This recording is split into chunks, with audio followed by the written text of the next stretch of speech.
राज्य में पड़े 520 वेंटिलेटर को चालू करने पर देना होगा ध्यान। कोरोना के मौजूदा संकट के साथ भविष्य के लिए भी तैयारी जरूरी। नमस्कार, आजाद सिपाही विशेष में आपका स्वागत है। मैं हूं राकेश सिंह। कोरोना की दूसरी लहर में राज्य में स्वास्थ्य व्यवस्था की कमियां सामने आई हैं। अस्पतालों में बेड, ऑक्सीजन, वेंटिलेटर की कमी जैसी तमाम कमियों का लोगों को सामना करना पड़ा। थोड़ी सी परेशानी ने पूरी व्यवस्था को हिला दिया। राज्य अभी दूसरी लहर के दौर से निकला नहीं है।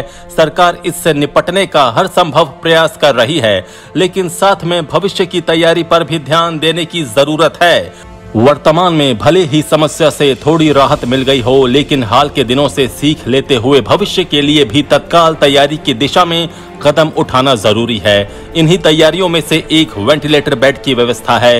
राज्य में वेंटिलेटर बेड की जरूरत है। इस जरूरत को पाटने के लिए नए रखे हुए 520 वेंटिलेटर को शुरू करने की दिशा में कदम उठाना जाना जरूरी है। राज्य में मौजूदा 544 सरकारी और निजी अस्पताल हैं। इनमें 641 वेंटिलेटर कार्यरत हैं। इनमें से 426 वेंटिलेटर अभी खाली हैं, यानी केवल 215 वेंटिलेटरों पर मरीज हैं। ये स्थिति अभी की है। कुछ दिन पहले लोगों को वेंटिलेटर नहीं मिल रहा था, जबकि 520 नए वेंटिलेटर एक साल से डिब्बे में बंद पड़े हुए हैं। इन्हें विभिन्न कारणों से चालू नहीं किया जा सका।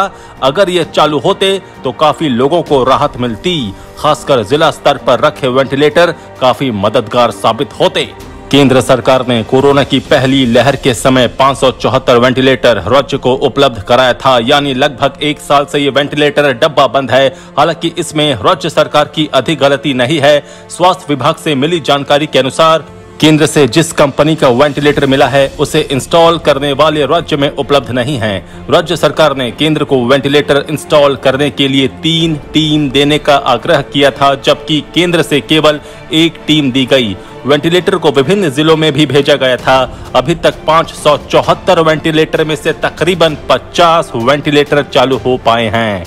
इधर राज्य सरकार को वेंटिलेटर चलाने के लिए तकनीशियनों और पैरामेडिकल स्टाफ की भी नियुक्ति किए जाने की जरूरत है, क्योंकि वेंटिलेटर इंस्टॉल हो जाने के बाद इसे चालू रखने के लिए ऐसे लोगों की जरूरत होगी। राज्य में संक्रमण पिछले एक हफ्ते में कम हुआ है, लेकिन दूसरी लहर से अभी हम निकले नहीं हैं। नए संक्रमित मरीज, ठीक होने वालों की संख्या, कुल सक्रिय मरीज, इन मामलों में स्थिति सुधरी है, लेकिन डेथ रेट में अभी कमी नहीं हुई है। अस्पतालों में जो अव्यवस्था की स्थिति है उसमें सुधार हुआ है। सामान्य बेड और ऑक्सीजन बेड की संख्या बढ़ी है, पर मौजूदा स्थिति को संभालने और भविष्य के लिए व्यवस्था को और बेहतर बनाना जरूरी है। इस बीच विशेषज्ञ लगातार तीसरी लहर के लिए सतर्क रहने की बात कर रहे हैं।